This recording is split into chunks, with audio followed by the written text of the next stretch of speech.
우리 3일 저녁에 오신 모든 성도님들 환영하고 축복합니다. 우리 귀한 찬양 들려주신 우리 미래한 찬양대 감사드리고요.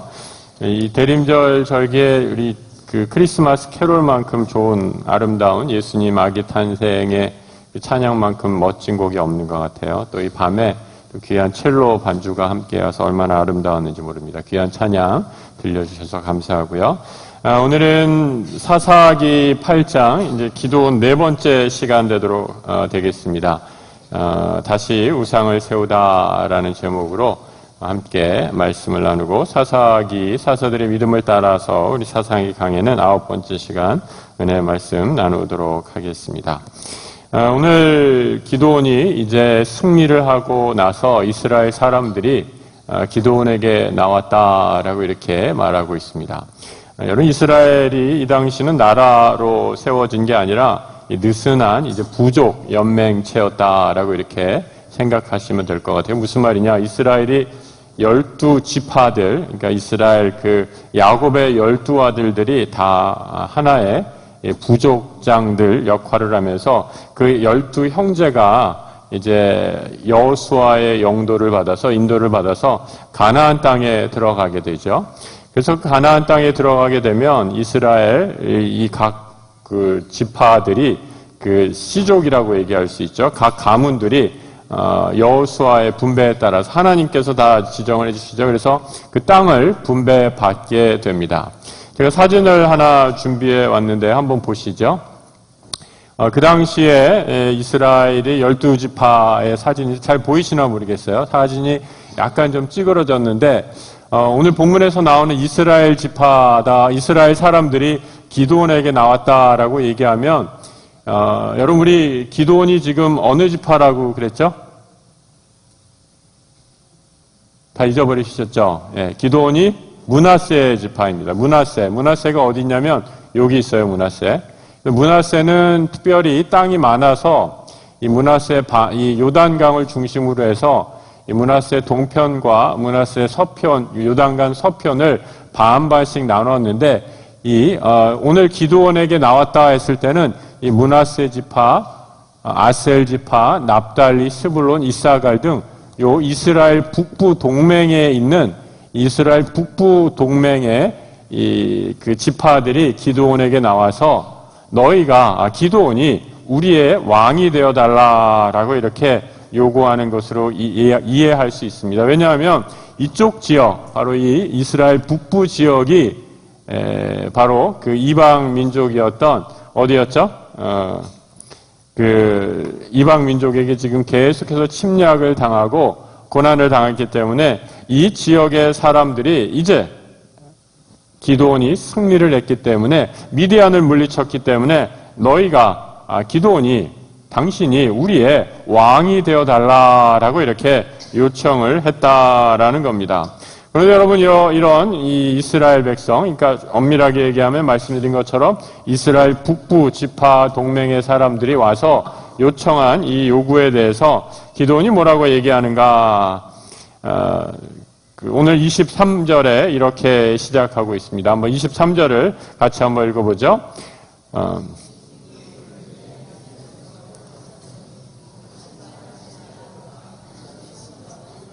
예, 오늘 화면에는 22절이 나오고요. 이제 우리를 다스리소서, 이게 이제 북부 지파 동맹 사람들이 얘기한 거고요. 23절, 그 다음 절 한번 보여주세요. 같이 한번 다시 한번 읽겠습니다.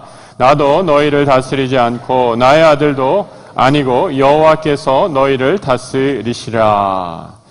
기드온이 분명히 얘기하죠. 미디안과의 큰 전쟁의 승리를 거두고 이스라엘 사람들, 북부에 있는 사람들이 와서 당신이 이제 우리의 왕이 되어 주십시오. 이방 민족들이 이제 다 나라가 만들어지고 있는데 우리도 보다 강력하게 기드온 당신과 같은 지도자를 중심으로 해서 나라를 만들고 이방 민족들의 침입을 이겨야겠습니다라고 왕으로 세우려고 하니까 기드온이 여기에 대해서 뭐라고 얘기하느냐? 오늘 본문에서 말씀한 것처럼, 읽으셨던 것처럼, 나도 너희를 다스리지 않고 나의 아들도 너희를 다스리지 않겠다. 그리고 여호와께서 너희를 다스리겠다라고 이렇게 얘기하고 있죠. 그럼 우리가 기도원 첫 번째 시간을 살필 때 하나님께서 기도원을 뭐라고 처음에 부르셨죠? 기억나십니까? 뭐라고 부르셨습니까? 큰 용사여라고 이렇게 부르지 않았습니까? 큰 용사라고 불렀던 그 기도원, 하나님의 부름을 기도원은 분명히 기억하고 있습니다. 나는 장수입니다. 나는 하나님 앞에 단지 쓰임받았던 무장으로 쓰임을 받았을 뿐입니다. 나는 결코 이스라엘의 왕이 될 수 없습니다. 이스라엘의 왕은 유일한 하나님 한 분이십니다. 라고 이렇게 말하고 있는 거죠. 그런데 이 북쪽에 있는 이스라엘 사람들은 그렇게 생각한 것이 아니에요. 미디안과의 싸움에서 승리한 이유, 바로 기드온 때문이다 라고 생각했다라는 거죠. 기드온이 엄청난 지략으로 전략을 짜서 그 항아리 팍 깨고 막 이런 300명의 소수의 정예 부대로 이 전쟁을 한 것, 그것이야말로 기드온의 능력이다라고 이렇게 착각을 했다라는 겁니다. 그래서 이런 기드온이면 우리의 왕이 될 수 있겠다라고 해서 그를 왕으로, 지도자로 높이려고 했다는 것이죠. 그런데 여러분, 기드온은 분명히 하나님이 이스라엘을 다스리기에 나는 왕의 자리에 오를 수 없습니다 라고 말하고 있는 것입니다. 그럼 실패할 때 찾아오는 시험도 있습니다. 내 뜻대로 되지 않을 때, 삶이 어려울 때, 또 그래서 좌절하고 낭망할 때 찾아오는 시험이 분명히 있습니다. 그런데 여러분 한번 생각해 보시기 바랍니다. 실패했을 때 찾아오는 시험과 또 반대의 시험, 더 큰 시험이 있어요. 그것이 무엇인가? 성공했을 때 찾아오는 시험이죠. 여러분, 실패했을 때 찾아오는 시험과 성공했을 때 찾아오는 시험, 어느 것이 더 어려운 시험이라고 생각합니까? 여러분은 어느 것이 더 어려운 시험이라고 생각하세요? 한번 생각해 보시기 바랍니다. 오늘 기도원의 모습을 통해서 우리가 배울 수 있는 것은 이 성공했을 때 찾아오는 시험, 이것이 더 무섭고 아주 치명적인 시험이었다라는 것을 보여주고 있습니다. 하나님이 도와주셨고 하나님이 도와주셔서 승리를 했는데 하나님은 어느새 다 빠져버리고 내 힘으로, 우리 지도자의 능력으로 한 것이다 라고 착각하고 있다라는 겁니다. 여러분, 알고도 범하는 것이 죄고 알고도 빠지는 것이 시험의 유혹입니다. 이스라엘은 미디안의 압제에 시달렸을 때, 여러분 우리가 기도원 처음을 읽었을 때 기도원 사사기 6장 7절에 보면 이런 표현이 있어요. 이런 구절이 있어요. 이스라엘 사람들이 여호와 앞에서 여호와께 부르짖었다라고 이렇게 말씀하고 있습니다. 얼마나 미디안의 압제가 심했으면 하나님 우리를 제발 좀 살려주십시오 간절히 애원하고 기도했는데 그때 하나님께서 세운 사람이 누구였어요? 바로 기드온입니다. 그리고 그 기드온을 통해서 구원하셨습니다. 여러분, 누가 이스라엘을 구원한 것입니까? 기드온이 구원한 거예요? 하나님이 구원한 거예요? 하나님이 구원하셨죠. 그런데 이스라엘은 이를 다 잊어버렸다라는 겁니다. 인간을 높이기도 하고 인간을 낮추시기도 하는 전능한 능력을 갖고 계신 분이 하나님이신데 이스라엘은 기드온이 그런 능력을 갖고 있는 눈앞에 보이는 사람을 하나님보다 더 높은 자리에 올려놓으려고 했다라는 거죠.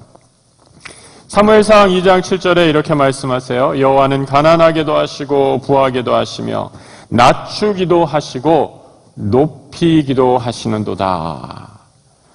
여러분 꼭 기억하시기 바랍니다. 사람을 높이시고 낮추시는 것 사람이 아니라 전능하신 하나님이심을 꼭 기억하시기 바랍니다. 하나님께서 우리를 붙드시면 우리가 아무리 인생의 어려운 고난 가운데, 인생의 바닥 가운데 있다 할지라도 하나님께서 우리를 영광의 자리로 올리실 것입니다. 하나님 앞에 우리가 죄를 짓고 잘못한다면 우리가 아무리 높은 자리에 있다 할지라도 하나님께서 우리를 바닥으로 내리실 것입니다. 그 권능을 갖고 계신 분 여호와 하나님이심을 다시 한번 확인하고 고백하시는 이 시간 되시기를 우리 주님의 이름으로 축복합니다. 여러분 오늘 기도원의 모습을 보면 사람의 믿음이 결코 강하지 않다라는 것을 분명히 확인할 수 있습니다. 여러분의 믿음을 한번 가만히 살펴보십시오. 여러분, 내 믿음이 강하다라고 생각하십니까? 어떠한 환경과 시련이 닥쳐와도 흔들리지 않는 믿음으로 천국 가는 그날까지 나아갈 자신이 있으십니까? 여러분, 오늘 기도원의 모습을 보면 전혀 그렇지 않은 것 같아요. 기도원이 아니라 내 모습을 봐도, 나의 모습을 봐도 그런 모습이 있지 않습니까? 미디안을 두려워하던 기도원, 그리고 하나님이 강한 용사여 라고 불러주셔서 그 소심하고 겁 많은 사람을 세워주셨는데, 이 기도원이 위대한 착각을 하는 거예요. 무슨 착각을 합니까? 전쟁에서 이겼습니다. 도무지 이길 수 없는 전쟁에서, 미디안과의 전쟁에서 이겼어요. 그러니까 사람들이 다 기도원을 칭송하죠. 사람들이 우르르 몰려와서 당신이 우리의 왕이 되어 달라라고 이렇게 얘기하니까 순간적으로 기도원이 우쭐하게 됩니다. 아하, 그렇지, 내가 왕이 될 만한 그릇이구나라고 착각하게 된다라는 겁니다. 여러분, 그래서 우리 기독교 역사상, 우리 기독교 영성 생활에서 가장 신앙생활에 있어서 치명적인 죄, 그것이 무엇이냐? 여러분, 뭐라고 얘기합니까?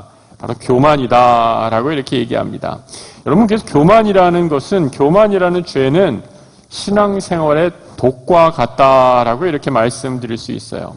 이 독이 한번 퍼져버리게 되면 은혜는 다 사라져 버립니다. 이 교만이라는 독이 우리의 삶에, 우리의 신앙에 한번 침투하게 되는 순간 은혜는 다 싸그리 말라버리고 증발해버리는 엄청난 힘을 갖게 된다라는 거죠. 내 힘으로, 내 능력으로 이룬 것이 단 하나도 없는데 마치 내가 모든 것을 내 능력으로 이룬 것처럼 착각하게 만드는 아주 무서운 독성을 지니고 있는 것, 그 힘이 바로 교만이다라는 겁니다. 여러분, 유명한 기독교 저술가인 C.S. 루이스라는 분이 있어요. 이분이 쓴 그 유명한 작품 가운데 스크루테이프의 편지라는 그런 글이, 짤막한 글이 있습니다. 이 스크루테이프의 편지라는 글에서 이런 사탄과의 그 대화가 나오는 것을 보게 돼요. 악마가 가장 긴장하는 순간이 어느 때인 줄 아십니까? 그 책에 나오는 내용이에요. 사탄이 가장 긴장하는 순간이 어느 때인가? 이렇게 얘기하고 있어요. 바로 인간이 하나님 앞에서 겸손한 마음을 갖는 순간이다 라고 이렇게 말하고 있어요. 인간이 하나님 앞에서 겸손한 마음을 갖는 순간, 하나님, 내 힘으로는 아무것도 할 수 없습니다. 내가 죄인입니다. 내가 주 앞에 두 손 들고 엎드려 부복합니다 라고 겸손한 마음으로 낮아지는 순간, 사탄이 가장 두려워하는 순간이다 라고 이렇게 말한다라는 거죠. 여러분, 그때 사탄이 우리에게 하는 전략이 무엇인가? 우리에게 교만한 마음 한 방울 딱 떨어뜨린다는 거죠. 그 교만한 마음이 뭔지 아세요? 바로 그때 하나님 없이는 내가 안 됩니다 라는 순간에 사탄이 우리에게 교만 한 방울 딱 떨어뜨리는 그 교만의 독이 무엇이냐? 내가 이렇게 하나님 앞에서 겸손해지다니. 그 마음을 갖게 해서 순간적으로 그 겸손한 마음을 다 병들게 만들어 버린다라는 거죠. 그래, 이만하면 됐다, 자만하고 만족하는 순간 다시 교만이 우리 안에 불일듯이 일어난다라는 거죠. 그래서 여러분, 이 악의 뿌리인 교만은 그만큼 뿌리 뽑기가 어렵다라는 겁니다. 교만이라는 독은 점점 무서운 속도로 커지고 번져나가지요. 교만한 마음이 한번 드니까 기드온이 무슨 말을 합니까? 오늘 본문 24절입니다. 기드온이 이 교만의 독 한 방울이 그의 마음에 떨어졌을 때 어떻게 변하는가? 한번 같이 한번 읽어보겠습니다. 기드온이 또 그들에게 이르되 내가 너희에게 요청할 일이 있으니 너희는 각기 탈취한 귀고리를 내게 줄지니라 하였으니 이는 그들이 이스마엘 사람들이므로 금 귀고리가 있었음이라. 자, 여러분 요 구절을 한번 잘 보시기 바랍니다. 이렇게 성경을 읽을 때 그냥 이렇게 읽으면 그냥 지나가지만 이 문맥 뒤에 숨어 있는 그런 의미들을 캐치하면 성경이 이렇게 재밌구나라는 것을 느끼게 됩니다. 그러면 이제 성경을 읽는 맛이 나죠. 그래서 여러분 이 통독하는 것도 참 중요해요. 통독하면 성경의 전체적인 숨만 보게 되지 아주 세밀한 그 정말 기도원이 말하는 그 말 뒤에 숨어 있는 그런 내용까지는 캐치하기 어렵습니다. 그래서 이 말씀을 여러 번 듣고 성경 공부 같이 하고 목사님들 또 교육자들이 성경을 어떻게 주의하는가라는 것들을 잘 들으면 이 말씀의 깊이가 점점 더 깊어지게 되죠. 그러면 이 말씀이 이런 뜻이구나. 그때 정말 말씀이 단 것을 느끼게 되죠. 여러분 오늘 기도원이 말하는 것을 한번 잘 보시기 바랍니다. 이스라엘 백성에게 자신을 왕으로 옹립한다. 당신 우리의 왕이 되어주십시오 라고 이런 청을 거절했지만 여러분 기도원이 이스라엘 백성에게 뭘 요구합니까? 이스마엘 사람들이 갖고 있는 귀고리를 갖고 와라 라고 이렇게 얘기해요.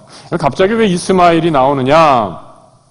여러분 성경에 이스마엘의 기원이 어디에 있죠? 이스마엘 누가 생각나십니까? 창세기에 보면 아브라함의 서자가 바로 이스마엘 아닙니까? 그 유래 바로 아브라함의 여종 하갈이 낳은 이삭의 이복 형제가 이스마엘 아닙니까? 당시 유대인들은 이 이방인들을 통칭적으로 이스마엘 사람들이다 이렇게 불렀다라는 거죠. 그래서 이 당시 이스라엘 사람들도 이방인들, 이게 미디안 사람들을 갖고 있는 여러 이방 민족들을 다 그냥 통칭적으로 이스마엘 사람들이다라고 이렇게 불렀다라는 겁니다. 이스마엘 사람들이 갖고 있는 보석들을 내게 갖고 와라라고 이렇게 얘기합니다.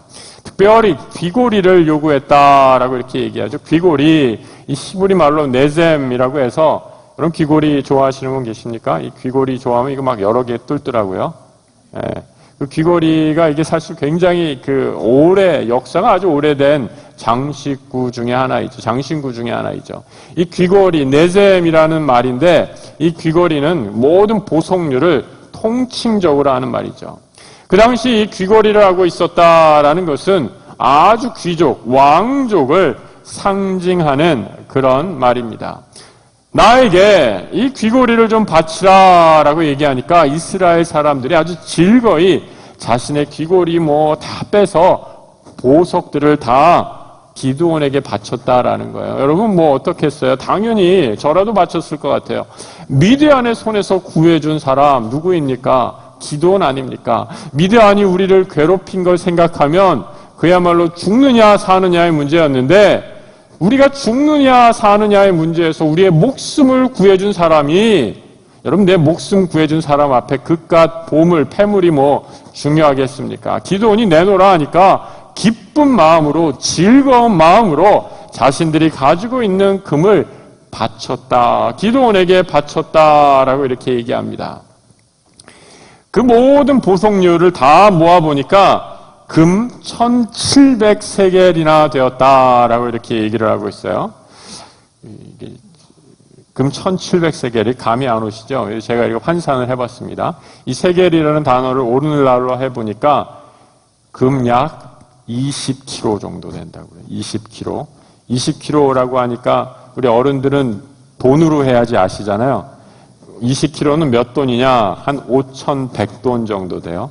5,100돈 정도 되고 제가 오늘 인터넷으로 오늘 금시세 살펴봤어요. 5,100돈 하니까 대략 한 9억 조금 넘더라고요. 엄청난 돈이죠. 그 당시에 그러니까 이스라엘 사람들이 내놓은 금은 패물이 이만큼 금이 엄청나게 많은 양을 모았다라는 거죠. 여러분 무엇을 보여줍니까? 왕의 자리에 앉으소서라는 이스라엘 사람들의 청은 거절했지만 기드온은 이 부라는 재물의 유혹에 넘어갔다라는 것을 보여주고 있습니다. 여러분 또한 금과 함께 얻은 전리품이 무엇이었는가? 자색 의복 그리고 짐승의 목에 들은 사슬이었다라고 얘기하고 있어요. 여러분 자색 의복은 무엇을 상징하는지 아세요? 자색 이 보라색보다 약간 좀 짙은 색을 의미하는데 이 자색 의복이다라는 게 약간 빨간 불그스름한 그런 빛이 나는 거 있죠. 이 자색 옷이다라는 것은 그 당시에 왕족들이 입는 옷이었습니다. 그러니까 여러분, 기드온이 뭐라고 어떻게 생각하는 거예요? 말로는 나는 절대로 하나님이 이스라엘을 다스리겠고 나와 내 아들은 다스리지 않겠습니다 라고 말했지만 수많은 금을 갖게 되면서 그리고 자색 옷을 입어보면서 마음으로는 나도 왕이 되고 싶다라는 그런 마음을 가졌다라는 것을 볼 수 있죠. 말과 행동이 다른 사람들이 있죠. 대표적인 예가 뭐예요, 여러분? 처녀가 시집가기 싫다라는 거죠. 그리고 장사하시는 분들이 이렇게 팔면 손해본다라는 거 아니에요? 대표적인 거짓말이라고 그러지 않아요? 근데 오늘 여러분 그 거짓말에 한 가지가 더 추가가 되는 거죠. 뭡니까? 기드온이 왕이 되고 싶지 않다라는 거, 새빨간 거짓말이다라는 겁니다. 그래서 여러분 사실 말이라는 거 그렇게 믿을 만한 것이 안 되죠. 행동이 더 중요합니다. 말은 아무리 번지르르하게 해도 그 행동이 말한 대로 따라오지 못하면 신뢰성이 떨어지게 됩니다. 여러분, 기드온, 내가 무슨 왕이 되느냐? 오직 이스라엘만이 우리의 왕이시다라고 이렇게 큰 소리로 얘기했지만 말로는 아주 그럴듯하고 맞는 말을 했지만 그의 내면에는 어느새 교만이 자라나 숨겨진 욕심은 나도 왕이 되고 싶다라는 욕심으로 넘쳐나고 있었다라는 거죠. 여러분, 기드온이 그 엄청난 양의 금을 가지고 또 하나 만든 것이 에봇이었다라고 이렇게 얘기합니다. 여러분, 에봇이 무엇인가? 에봇이 무엇인지 알려면 이 출애굽기 28장으로 가야 합니다. 에봇이 어디에 쓰는 물건이었는가? 이것이 무엇에 쓰는 물건이었는지 출애굽기 28장에서 이렇게 말씀해주고 있어요. 너는 무릇 마음에 지혜 있는 모든 자, 곧 내가 지혜로운 영으로 채운 자들에게 말하여 아론의 옷을 지어 그를 거룩하게 하여 내게 제사장 직분을 행하게 하라. 그들이 지을 옷은 이러하니 곧 흉패와 에봇과 겉옷과 반포 속옷과 관과 띠라. 그들이 내 영 아론과 그 아들들을 위하여 거룩한 옷을 지어 아론이 내게 제사장 직분을 행하게 하라. 그들이 쓸 것은 금실과 청색 자색 홍색 실과 가늘게 꼰 배실이니라.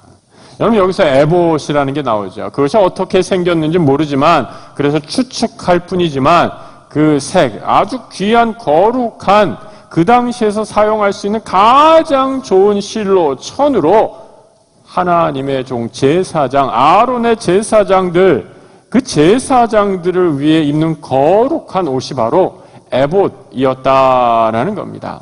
에봇은 거룩한 제사장들이 입은 옷이었는데 기드온이 레위 지파만 입을 수 있는 이 거룩한 옷을 자기가 가진 금으로 따로 만들어서 입었다라고 이렇게 얘기합니다. 여러분, 기드온이 아까 입었던 거 자색 옷입니다. 나는 말은 안 했지만 내가 왕이다 라고 얘기하지 않았지만 자색 옷을 입으면서 내가 왕이다 속으로 이렇게 외쳤다라는 거죠.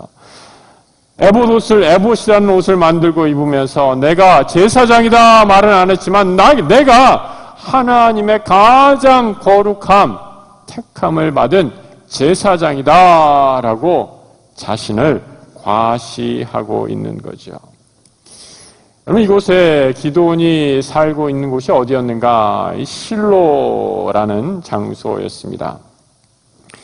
여러분, 실로가 어디 있는가 하면 지도를 한번 좀 보여주세요. 우리 두 번째, 이게 이 글씨가 작아가지고 잘 안 보이는데요. 여러분, 여기 이렇게 아까 보여드렸던 이스라엘의 각 지파별로 어디에 땅을 나누어 드렸는지라는 그런 지도가 이렇게 그려져 있습니다. 여기가 이 므낫세 지파, 기드온이 속한 므낫세 지파에 기드온이 있었던 그 지배를 했던 그런 지역입니다. 그런데 이 실로가 어디 있었느냐? 실로는 바로 에브라임과 이 베냐민, 바로 그 예루살렘에서, 베들레헴 예루살렘에서 조금 더 북쪽으로 오면 여기 베델이 있고 베델보다 조금 더 위에 이 실로라는 곳이 있었습니다. 이 실로라는 곳이 왜 유명하느냐? 이 여호수아 시대 때 아직 이스라엘이 정복 전쟁을 끝내지 못했을 때 이 실로가 하나님을 섬기는 중앙 예배 성소가 되죠. 이 실로가 그래서 이스라엘 지도를 놓고 보면 거의 이스라엘이 이렇게 우리나라처럼 남북으로 좀 기다랗지 않습니까? 거의 딱 중앙에 있는 위치가 바로 실로라는 지역이었습니다. 근데 이 실로에서 기드온이 에봇을 만들어서 스스로 제사장 역할을 했다라는 거예요. 그 말의 의미는 무엇이냐면 자기가 속한 므낫세 지파 그리고 자기의 고향인 실로가 이스라엘의 정치 그리고 종교의 중심지가 되어야 하겠다라는 그런 마음이 숨겨져 있었다라는 겁니다. 참 이게 재밌어요. 이스라엘의 이 역사를 보면 아까도 이제 잠깐 말씀드렸듯이 이제 기드온이 이제 이스라엘 사람들이 이제 이스라엘 북부 사람들이었다라고 이렇게 얘기를 하는데 이제 나중에 다윗 왕 솔로몬을 지나면서 이제 이스라엘이 남과 북으로 이렇게 갈라지지 않습니까? 근데 이스라엘이 남과 북으로 갈라지면서 이 북쪽에 있는 사람들은 이 예루살렘, 남유다에 있는 예루살렘까지 예배를 못 오게 돼요. 예배드리러 못 오게 되잖아요. 왜요? 서로 나라가 나눠졌으니까. 우리나라 38선처럼 이 나라가 나눠졌으니까. 그래서 이 북쪽에 있는 사람들이 어떻게 하느냐? 북쪽에다가 성전을, 자신들의 단을 세우는 것을 보게 됩니다. 그 역사적으로 보면 제일 먼저 세워진 곳이 베델이라는 곳이고 두 번째로 세워졌던 곳이 오늘 우리가 기드온 사사기에서 보는 이 실로라는 곳이고요. 나중에 이제 솔로몬 시대 그리고 남북 왕조가 갈라지면서부터는 저쪽 위 아까 북쪽 이스라엘의 맨 끝인 단이라는 곳에 이스라엘의 예배 성소가 세워지게 되는 것이 보게 되죠. 그러니까 이스라엘의 예배 장소가 남쪽에는 예루살렘, 북쪽에는 단에 세워졌다라는 것은 이스라엘 공동체가 완전히 신앙 공동체로 시작한 한 민족인 아브라함의 자손인 야곱의 12아들인 한 이스라엘이 완전히 나뉘어져 있었다라는 것을 상징적으로 보여주는 것이죠. 그래서 여러분 우리가 한 자리, 한 장소에서 함께 예배드린다. 이거 얼마나 큰 축복인지 모릅니다. 하나님의 영이 우리 안에 함께 있다라는 그런 증거이기 때문이죠. 여러분 이스라엘 자기 마음대로 이렇게 기드온이 자기 마음대로 에봇을 지어서 교만이라는 그런 죄의 결과를 보게 되죠. 이것이 어떠한 결과로 드러나는가? 오늘 본문 사사기 8장 27절은 이렇게 말씀해 주고 있습니다. 같이 한번 읽어볼까요? 기드온이 그 금으로 에봇 하나를 만들어 자기의 성읍 오브라에 두었더니 온 이스라엘이 그것을 음란하게 위함으로 그것이 기드온과 그의 집에 올무가 되니라.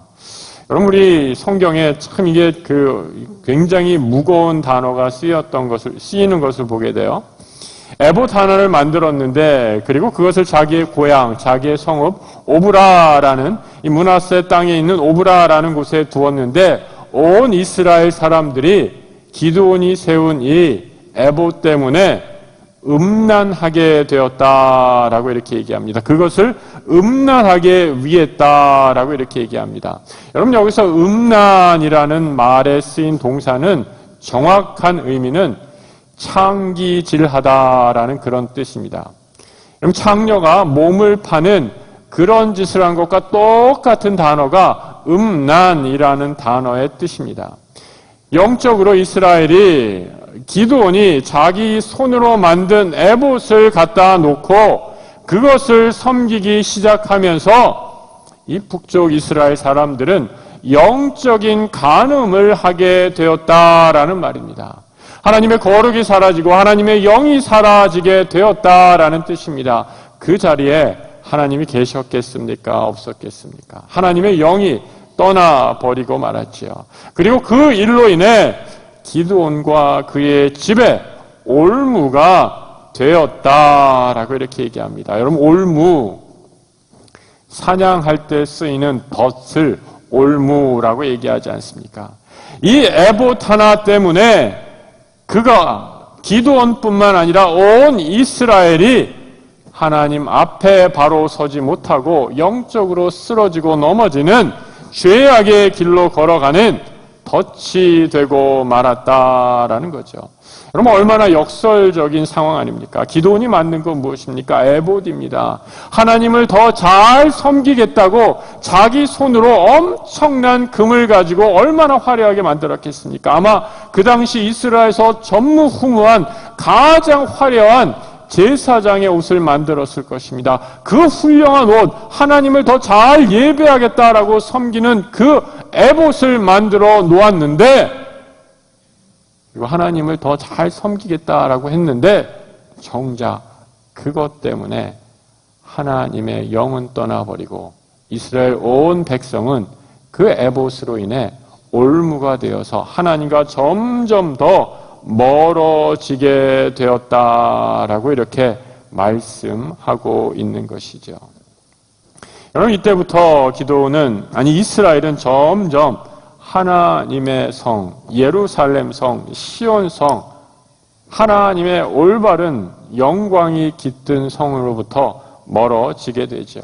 물론 하나님이 어느 지역에 거하시는 그런 하나님은 아니시죠. 하나님을 거기에 가두어 둘 수 없습니다. 하지만 기드온의 욕망, 기드온의 교만, 그 모든 것이 결합되어졌을 때 기드온은 하나님 앞에 엄청난 죄를 지고 또 이스라엘을 분열시키는 죄의 올가미에 빠지게 되었다라는 거죠. 여러분, 오늘 기드온의 모습, 여러분 처음에 읽었을 때 여러분 얼마나 멋있었어요? 아마 이렇게 성경을 읽다가 기드온의 요 말, 나는 나와 내 자손은 여호와를 너희들의 왕이 되지 않고 너희들을 다스리지 않고 오직 여호와만 너희를 다스리겠노라 라고 읽다가 그 뒤에 기드온이 한 모습들을 보지 못하고 깜빡 졸게 되면 우리 뇌리에는 기드온은 참 훌륭한 사사였구나 이런 것만 남게 되겠죠. 그런데 여러분, 오늘 기드온이 보여주는 모습은 어떻습니까? 훌륭한 믿음의 길을 걸어가는 듯 하더니 어느새 넘어지고 쓰러지는 그런 모습을, 시험에 걸려 올무에 빠져 덫에 걸려 어처구니 없이 넘어지고 마는 그런 모습을 보게 되지 않습니까? 여러분, 이 모습이 누구의 모습이겠습니까? 그 옛날 사사기의 한 사사의 이야기에 불과하겠습니까? 바로 오늘날 나의 신앙의 모습, 그 모습을 보는 것 같지 않으십니까? 여러분, 인간은 누구나 다 이런 양면적인 모습이 있습니다. 늘 기도하고 하나님 앞에 바로 서지 않는다면 사탄은 나도 모르는 사이에 우리의 마음을 삼켜버릴 것입니다.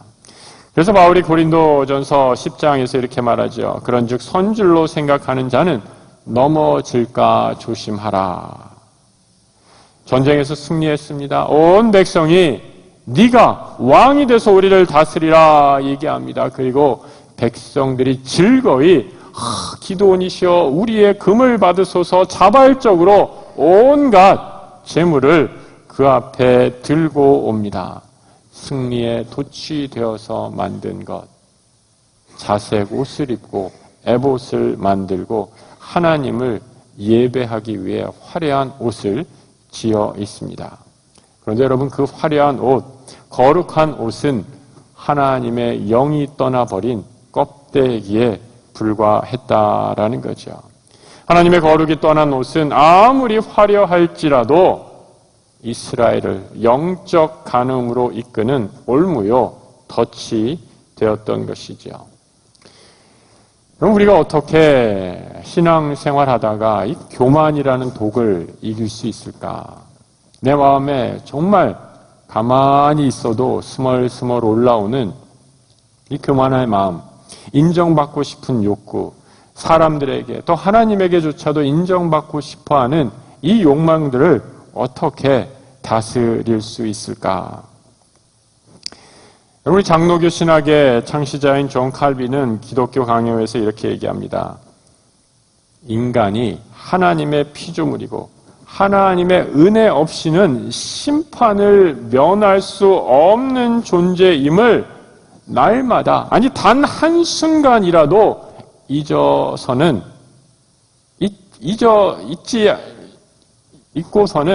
우리는 늘 잊어버리면 늘 이 교만이라는 죄에 빠지게 된다라고 이렇게 얘기하죠. 그래서 여러분, 그는 기독교 강요에서 이렇게 얘기하고 있어요.